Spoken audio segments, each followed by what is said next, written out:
Our top story this morning, new overnight, a deadly shooting after a concealed carry license holder opens fire on someone opening fire on him. These folks out here hate.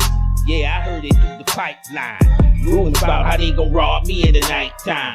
For real, they just waiting for the right time. But guess what? You never catch me without mine. Without mine. You never catch me without mine. Without mine. You never catch me without mine. Without mine. You never catch me without mine. Without mine. You never catch me without mine. An El Cerrito man shot and injured another man who he says broke into his house. The shooting led to the lockdown of a nearby school. KTVU's Henry Lee live tonight at the El Cerrito Police Department with more on the story. Henry? Mike, shootings are relatively rare, but not unheard of here in El Cerrito. Now, in this case, police say a resident shot and wounded a homeless man who had broken into his home. An El Cerrito man armed with a shotgun shot and wounded an apparent intruder in El Cerrito. The shooting happened at a home on Elm Street near Cutting Boulevard at about 10:30 Tuesday morning. El Cerrito Police Chief Paul Keith says officers found 56-year-old homeless man William Nightover shot in the abdomen and leg area. Started assessing him medically.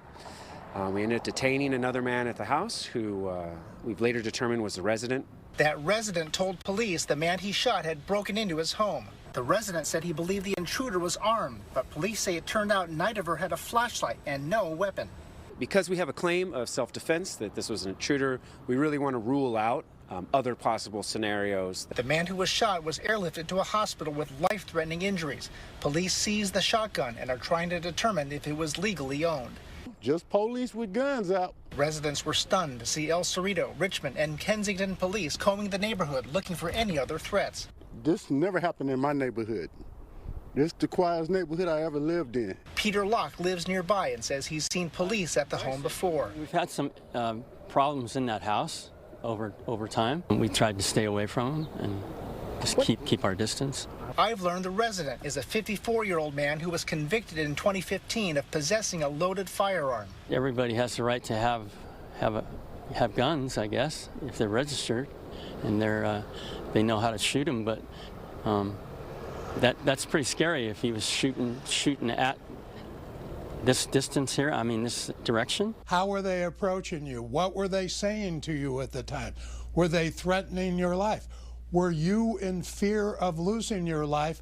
KTVU legal analyst Michael Cardoza says each case of possible self-defense is carefully examined. But he says the bottom line: a person has a right to defend themselves in their home.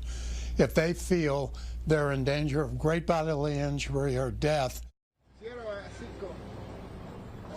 Now, I've learned the man who was shot has an extensive criminal history that includes convictions for robbery and burglary. El Cerrito police plan to forward the case to the Contra Costa County DA's office, which will determine whether the resident will face any criminal charges. Live in El Cerrito, Henry Lee, KTVU, Fox 2 News. All right, Henry, thank you for that.